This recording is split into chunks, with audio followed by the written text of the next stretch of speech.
Hello বন্ধুরা, কেমন আছেন সবাই? আশা করি সবাই ভালো আছেন। বন্ধুরা, আমাদের গল্পগুলো যদি ভালো লাগে অবশ্যই লাইক করবেন, কমেন্ট করে জানিয়ে দেবেন।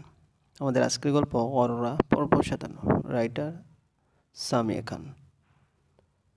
গল্পটি ভালো লাগলে অবশ্যই লাইক করবেন, কমেন্ট করে জানিয়ে দেবেন। আর চ্যানেলে নতুন হয়ে থাকেন অবশ্যই সাবস্ক্রাইব করে পাশে থাকা বেল আইকনটি প্রেস করে রাখুন। মসজিদের বারান্দায় পা ছড়িয়ে বসে আছে তায়েব। সামনে গভীর কালো অন্ধকার। প্রায় অনেকটা সময় পূর্বে ফোনে দেখেছিল রাত 12টা বাজে। এখন আর ঘড়ি দেখতে মন চাচ্ছে না। কতই বার বাজবে? একটা কি দুটো? দীর্ঘশ্বাস ছেড়ে গায়ে ঠিক মতো জ্যাকেটটা জড়িয়ে নিল তাই। বছরের প্রথম বৃষ্টি হয়েছে আজকে। চারপাশে এক ধরনের প্রশান্তিমূলক বাতাস বইছে। তবে তাইপের অন্তরে ফুটন্ত লাভা টকবক করে ফুটছে অরোরার নিজের অনাগত সন্তানের জন্য। আব্বাজান, আজকে মসজিদে থাকবেন নাকি? সামনে শুভ্র পাঞ্জাবি পরে লম্বা দাড়িওয়ালা একটা বৃদ্ধ লোক লাঠিতে ভর দিয়ে দাঁড়িয়েছে। অন্ধকার হলে কি হবে? তার মুখের শুভ্রতা ভালো করে বোঝা যাচ্ছে। একটু আগে করা প্রশ্নে তাই মুচকে এসে বলল, কি করব বলেন? বউ তো যেতে রাজি হচ্ছে না। বৃদ্ধ লোকটা এ কথা শুনে গম্ভীরভাবে মাথা নাড়িয়ে তায়েবের পাশে বসল। লোকটার বয়স অনেক বেশি হলেও বেশ শক্ত সামর্থ্যবান। রাতে খাইছেন আব্বাজান? তায়েব হেসে জবাব দিল, জি খেয়েছি। কই শ্বশুর বাড়ি? না, ওই বাড়িতে খাই না আমি। বাজারে একটা হোটেলে খেয়েছি। কি করবেন এখন? আপনার বিবিজান তো যাইতে চায় না। তাইপ একটা দীর্ঘশ্বাস ফেলে বলল, আমি ভুল করে ফেলেছি। সত্যি বলতে পাপ, তার ফল তো ভোগ করতেই হবে। কিন্তু আল্লাহ আমাকে আরও কঠিন শাস্তি প্রদান করুক, সমস্যা নেই। কিন্তু আমার স্ত্রীকে আমার জীবনে ফেরত চাই আমি। তাইপের কথা মনোযোগ দিয়ে শুনছে বৃদ্ধ লোকটি। হাতে থাকা লাঠিটা দিয়ে মাটিতে বৃত্ত তৈরি করতে করতে বলল, দেখেন কি করবেন। যদিও শেষে আল্লাহ যা ভেবে রেখেছেন সেটাই হবে। নামাজ পড়েছেন? তাইব জানতো বৃদ্ধ লোকটা একথা বলবে। প্রায় রোজ তার সাথে এখন দেখা হয় তাইবের। আর এই এক প্রশ্নটা রোজ সে করবেই। প্রথম দিন অবশ্য তাইব ঋণাত্মক জবাব দিয়েছিল। বেশ লজ্জা পেয়েছিল সেদিন। পড়েছি, আলহামদুলিল্লাহ। নামাজ বাদ দিবেন না? তাইব মুচকে আসলো। জীবনে কখনো সে ধর্মের কাজে মন দেয়নি, কিন্তু কয়েকদিন পূর্বে রাতের বেলায় এই বৃদ্ধের সাথে দেখা হয়েছিল। তার কথাই বা সৃষ্টিকর্তার মরছে কিনা তাইব জানে না, কিন্তু এখন সে নিয়মিত নামাজ পড়ে। একটা কথা জিজ্ঞেস করা হয়নি, এই মসজিদের ইমাম তো আপনি নন, তাহলে এত রাতে মসজিদে কি করেন? এশার নামাজ পড়ে আর বাড়িতে যায় না। তখন ইবাদত করতে খুব ভালো লাগে। তারপর যখন মন চায় চলে যায় বাড়িতে। আচ্ছা, এখানেই মনে হয় আপনার বাড়ি? বৃদ্ধ সম্মতিতে মাথা দুলানো। কিছু সময় দুজনেই নিশ্চুপ থাকলো। চারপাশে হালকা বাতাসের মৃদু গুঞ্জন শোনা যাচ্ছে।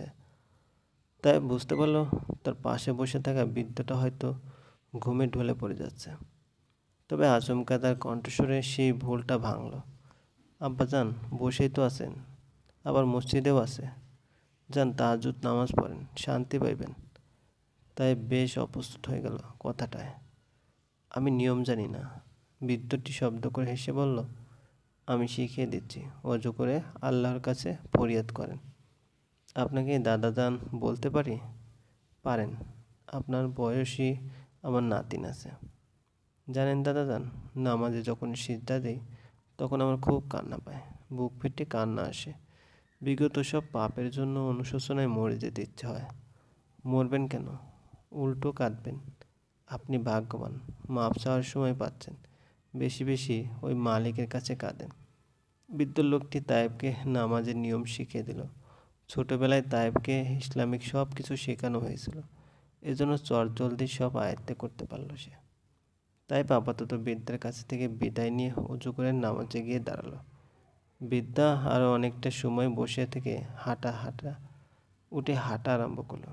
বয়স হলেও চোখের জ্যোতি ভালো থাকায় অন্ধকারেও হাঁটতে সমস্যা হচ্ছে না তার। মসজিদ থেকে বের হয়ে কিছু দূর এসে দেখলো একটা যুবক ছেলে দৌড়ে আসছে তার দিকে।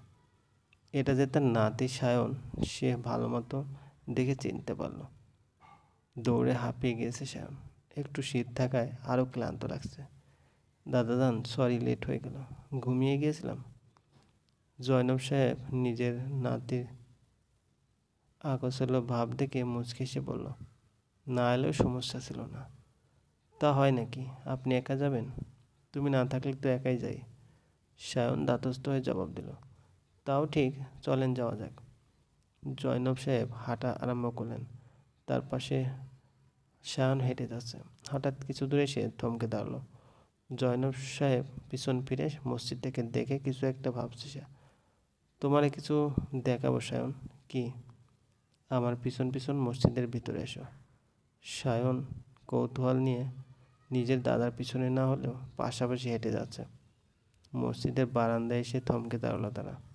ভিতরে দেখো। সায়ন একটু উঁচু হয়ে ভিতরে তাকালো। একটা ছেলে সিজদা দিয়ে আছে। কিছু সময় পর পর তার কাঁধ ফুলে উঠছে। কি দেখলে সেখানে? একজন লোক কান্না করছে। হ্যাঁ, এসব বাড়িতে যাওয়া যাক। সায়ন আর জয়নব সাহেব বাড়ির দিকে হাঁটা দিল। অন্ধকার হয় ফোনের ফ্ল্যাশ লাইট অন করে নিল সায়ন। তার বারবার মনে হচ্ছে মসজিদে থাকা ব্যক্তিটাকে সে চেনে। সায়ন, জি দাদাজান, মসজিদে যাকে দেখলাম তুমি তাকে চেনো? মনে হয়, কিন্তু স্মরণে নেই। নুরুন্নাহারের বাড়িতে যে মেয়েটা আছে তার স্বামী। চমকে উঠল সায়ন। এটা যে তায়েব সেটা তার বিশ্বাস করতে দুষ্কর হচ্ছে। মিস্টার তায়েব, সে এখানে কি করছে? তাও এত রাতে? জয়নব সাহেব লাঠিতে বর দিয়ে এগিয়ে যেতে যেতে বলল, গত 10 দিন হবে ছেলেটা মসজিদেই থাকছে। কেন? মানে আপনি জানেন কেন? হ্যাঁ জানি। তার স্ত্রীর জন্য রোজ আসছে। সকাল হলে ঢাকা চলে যায়, সন্ধ্যায় গ্রামে চলে আসে। শ্যান বিরক্ত হয়ে বলল, দাদাজান, ওসব নাটক। জানেন না কি কি করেছে? নাটক? তা নয় কি? জয়নব সাহেব বিজ্ঞের মতো মাথা দুলিয়ে বলল, আমাকে বলেছিলে ছেলেটার সব কথা। প্রথম দিনেই চিনতে পেরেছিলাম বই কি। কিন্তু বলো তো, শাওন, বয়স আমার তোমার 3 গুণের বেশি। অনুশোচনা আর নাটকের মধ্যে পার্থক্য বুঝতে পারি। শায়ন থমকে দাঁড়ালো। জয়নব পিছন ফিরে তাকে দেখে হাসলো। আপনি বলতে চাচ্ছেন দাদাজান মিস্টার তায়েব ভালো হয়ে গেছে? না তো। তবে হলে? হলে কি? অসম্ভব। আমি ওই বাচ্চা মেয়েটাকে নরপশুর কাছে আর জীবনে যেতে দেবো না। তাছাড়া আমি। তুমি কি সায়ন? বা যদি মেয়েটা চলে যায় তোমার কি করার আছে? নিজের স্বার্থ দেখো না, আবার নিজের স্বার্থের কথাও চিন্তা করো। বিবাহিত কন্যাকে নিয়ে এতটুকু চিন্তা করে নিজের জন্য অকল্যাণকর কিছু নিয়ে এসো না। জনক সাহেবের কথা বেশ মনোযোগ দিয়ে শুনল সায়ন। তার সামনে এসে দাঁড়ালো। দাদাজান, আমি নিজের স্বার্থ দেখছি না। মেয়েটার সাথে খারাপ কিছু তো হতে দিতে পারি না। জনাব সাহেব মৃদু হেসে সায়নের কাঁধ চাপড়ে দিল। তুমি অন্যরকম শিক্ষায় বড় হয়েছো সায়ন। যা করবে ভালো চিন্তা ভাবনা করেই করবে। তবে কারো অভিশাপ নিও না। সেদিনের মতো আজকেও রাত।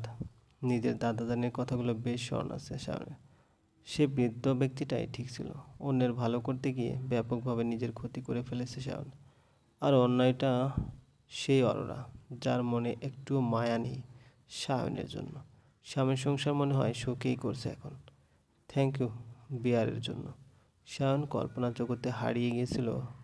বিয়নিকার কথায় বাস্তবে ফিরে এলো। মুচকি হেসে বলল, থ্যাংক ইউ দিতে হবে না, তুমি এনজয় করো। বিয়নিকার সাথে আজকে রাতে কিছুই করেনি সায়ন। আগে থেকেই ভেবে রেখেছিল সায়ন কিছু করবে না। অন্তত সারা জীবনের জন্য নিজের দাদাজানের সামনে খারাপ হতে পারে না সে। রাতের অন্ধকারে রাস্তার ধারে বসে থাকতে বেশ ভালোই লাগে বিয়নিকা। তুমি বিয়ার খাও না সায়ন? না, ওরা মানা করেছে তাই। সায়ন অবজ্ঞাসূচক শব্দ বের করলো মুখ থেকে। তার শেষ সময়ে কই ছিল আমাকে দেখার? ওয়েল, ওরা টপিক বাদ। যেন আমার একটা জিনিস খুব ইচ্ছে। নিজের মিল্কশেকে চুমুক দিয়ে সায়ন বলল, সেটা কি? অনেক বড় মডেল হওয়ার। আমি তো বলেছি হেল্প করব। আই নো, বাট বলতে ভালো লাগে।